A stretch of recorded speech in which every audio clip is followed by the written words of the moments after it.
India बोल रहल बा हैप्पी न्यू ईयर। सारा इंडिया बोल रहल बा हैप्पी न्यू ईयर। सारा इंडिया बोल रहल बा हैप्पी न्यू ईयर।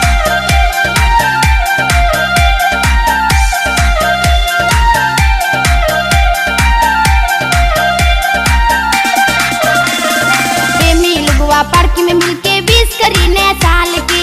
जीजा साली खुशी मनावे बाह में बाह डाल के। प्रेमी लोगवा पार्क में मिलके विश करी नया साल के। जीजा साली खुशी मनावे